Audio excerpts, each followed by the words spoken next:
દુર્ગાપુર ખાતે શિવ મહાપુરાણ તથા જ્ઞાનયજ્ઞના વિરામ અને સોળશી ભંડારામાં ગુજરાતભરના સંતોની પાવન ઉપસ્થિતિ રહી.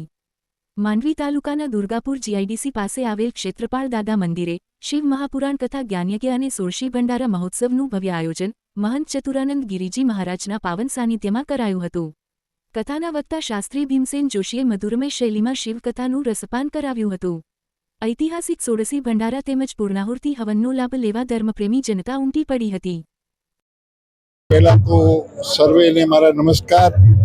અને આજે જે એક કચ્છની ધરા દુર્ગાપુર ખાતે શિવ મહાપુરાણનું આયોજન અને પ્રભુ ગુજરાતના ઘણા મંડળ સાધુ સમાજના આજે ચતુરાનંદગીરી જે એમના ગુરુ મહારાજ શ્રી મંત શ્રી રામેશ્વર ગિરિજી મહારાજ નેપાળી બાપુ જે કરોડોની અંદર રહેતા હતા અને ત્યારે એ સમયની અંદર એક અજુગતો બનાવ બની જતા ત્યારે એમનું શરીર શાંત થયું હતું.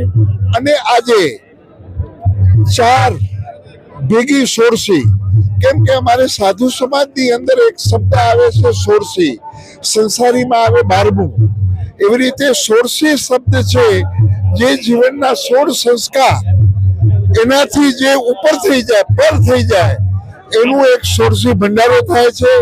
તો આજે આ દુર્ગાપુર મુકામે અમારે મહારાજ શ્રી ચતુરાનંદ ગિરિજી મહારાજ એમના ગુરુબેન બધા સાધુ સંતોની ઉપસ્થિતિની અંદર આજે સોળસી ભંડારો આયોજન અને ભગવાન ભોળાનાથ ભગવાન શિવની આજે શિવ મહાપુરાણનું આયોજન. ભગવાન પાસે હું પ્રાર્થના કરું કે ભગવાન સદા ભારત ભૂમિ અને ગુજરાત ઉપર એની સદા અમી દ્રષ્ટિ રહે.